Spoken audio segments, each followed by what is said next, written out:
Welcome to Go Play Esports Podcast with Christopher Turner, Go Play founder and CEO, esports coach at the Southern University Lab, and gamer. Discussions on the emergence of esports at the K-12, collegiate, and professional level. Let's go! Let's go play!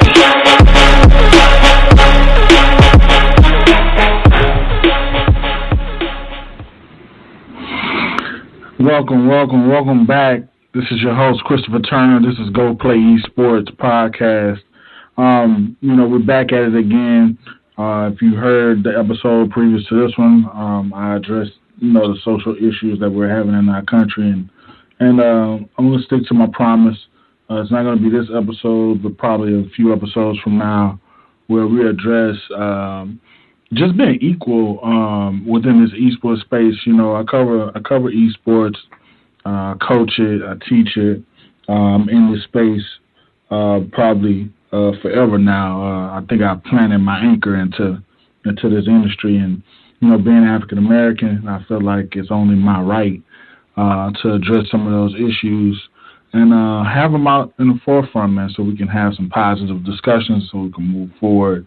And it's all about collabing and working together, man, and giving everybody an opportunity that has a skill set or an opportunity to learn within this space, man. And I feel like everybody should come to the table and be able to have a clean, straightforward type of way or policies in place where we all can grow and live and be merry together, man. So, that's my take on that. So without any further ado, let's get to the order of things.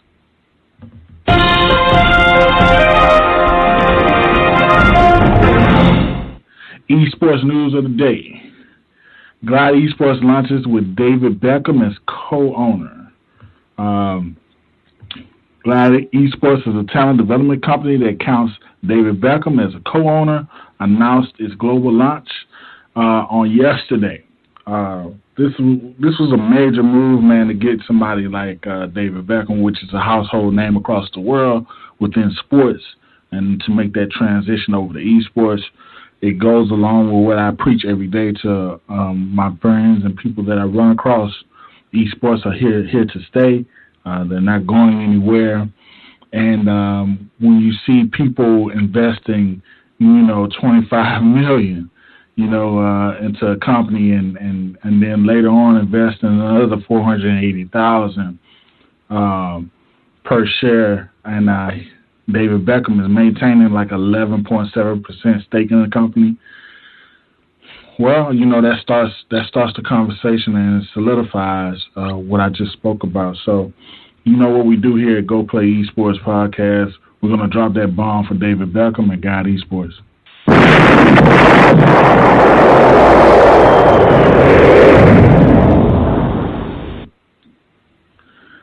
And so, like any other day, any other podcast, I should say, I always have a special guest on. And, this one is past due.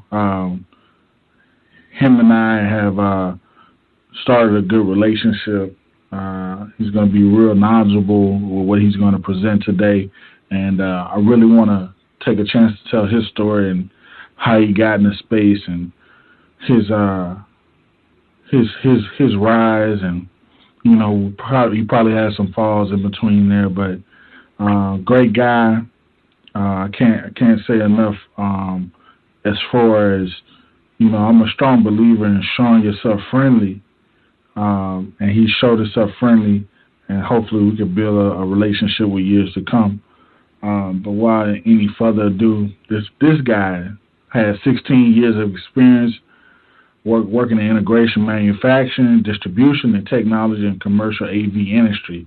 The past 4 years, he has helped organize and build esports incentives utilizing display technology. And I'm going to put an emphasis on display technology. And I'm going to bring him in and let him introduce what he's working on and what he has going on. But without any further ado, let's welcome Miles Dean to Go Play Esports. Welcome, Miles. How you doing, man? Good. Thanks, Christopher. Appreciate it. Appreciate all that you do, and appreciate your focus in the industry. and what you're doing on your end, it's really impressive.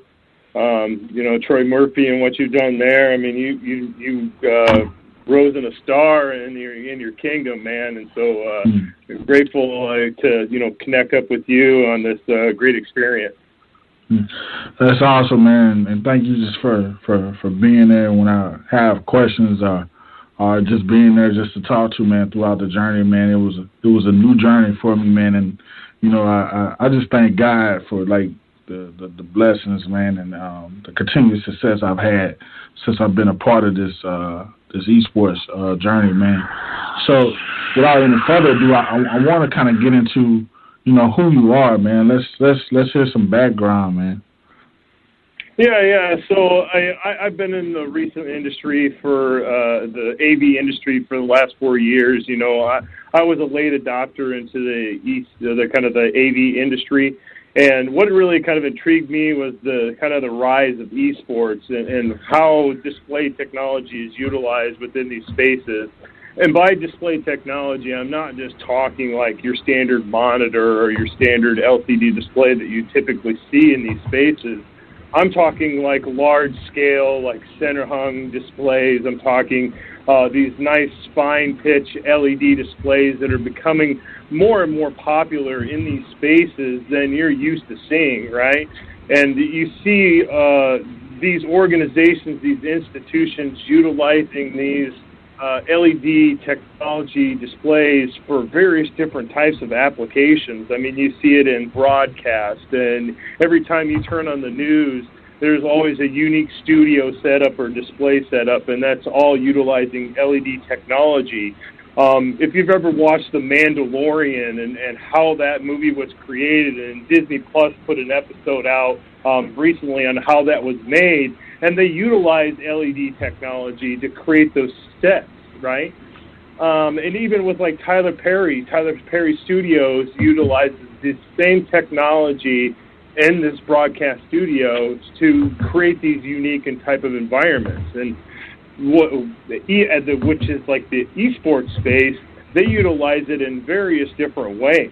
They utilize it, if you've ever been to some of these arenas, they have these nice portrait screens that show stats. They have these huge, massive center hungs that have like a map, and it controls all the players that you see. And then some of these are so large that they have like table setup that you see the players. They have a webcam right on their monitor, and as the action is happening on this large screen, they're able to actually see the players' reactions right in front of them with this display. And it's just the creative ways that you can utilize this technology. You can curve it, you can bend it, you can do 90-degree angles. I mean, you and I, Chris, we've talked for a long time on this technology, and what you're just able to utilize it for is just immensely, different than what it used to be a long time ago. And it's becoming more cost-effective, too. Yeah, and I want to dive deeper into the details, but this is right on time for me, Miles. I'm in the middle of trying to build out a room. But as far as like resume, like what projects have you worked on that you just felt like you were over the moon about? You felt like it was your best work. Like walk us through some of those projects that might come to mind. Oh, so, I mean, I've worked on several different projects. I mean, there's a lot of them that you can put out there. But, there's definitely some esports spaces that are in the smaller level. I've worked with high schools and smaller colleges and collaborating with them to find unique ways to bring in technology. So it's approaching other departments. If you have athletic departments, maybe it's approaching the gymnasium, and if they have a fixed scoreboard, maybe they should be looking to put it up in an LED video board, right? And finding ways in those avenues to get that attraction. But mostly in like the college space or the collegiate space, my prior experience has been with like a facility like Eastern Tennessee. That was an interesting project too as well. They just look for a small little screen for a lab space that you can definitely put in there just for gaming and for casual play And then when they host tournaments in there, they get to bring these people and they get to interact with that screen or display, right? But some of the other fun ones that I've kind of done in the esports space are like complexity gaming. In my prior engagements, I've worked with Complexity Gaming to create their own unique display for their practice facilities. And I've worked with some of the top-level institutions within this business, too, as well, to help deploy some of these projects within the professional space or the collegiate space. And I just see that esports is just a highly, highly developed area, and we can definitely help in that regard to narrowing down the technology and what you're looking for to utilize the technology for. Is it signage? Is it gameplay? Is it a full sale, like a full arena that we're putting together, right? Yeah, of course. And so, what are some of the bottom line things, like a person like myself? I'm over an esports program at a high school, and we're getting ready to convert a room. What are some of the bottom line questions I should come to the table with when it's time to insert this type of technology?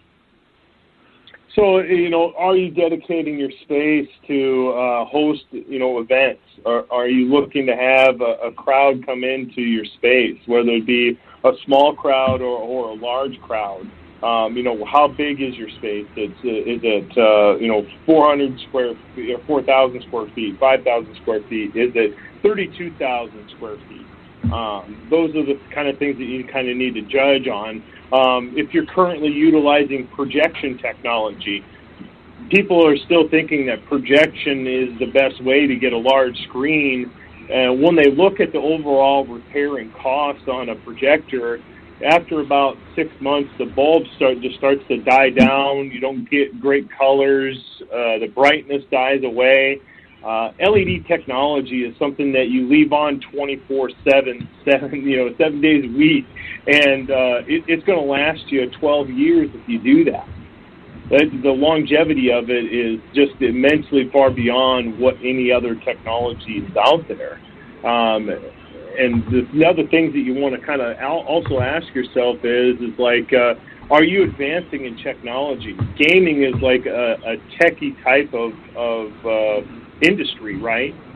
And if you want to have the best technology or some of the best technology on the planet, you're going with those high-level gaming PCs. You're going with the nice chairs. You're going with the nice mouse and keyboard to complement your thing. You're going with the monitors. These LED displays complement all your organization and the moving parts around it. And then maybe you'll have a broadcast initiative. Twitch, Facebook, YouTube is becoming very popular, Chris, right, in broadcast spaces. And so, a lot of these places, a lot of these initiatives that I'm working on have to deal with broadcast too as well, and it's broadcasting on those live streams and having an LED background in there, and you're able to create those different environments, or, whether you're broadcasting news or gaming, or you're just trying to create different and unique environments behind you. They're utilizing that technology for that space. Broadcast is starting to become a huge piece. Other questions you might ask is, what other departments can you help grow along with you in your growth? I talked about the gymnasium and the athletic department.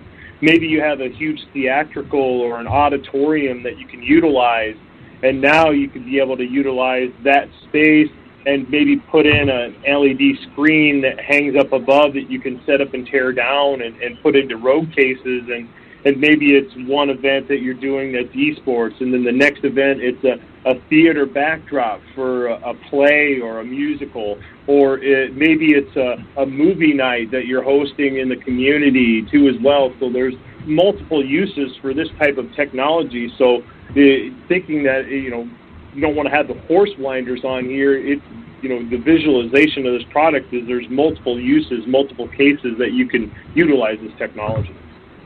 And so, let's take me for example. And I want everybody to get a clear picture of what you're trying to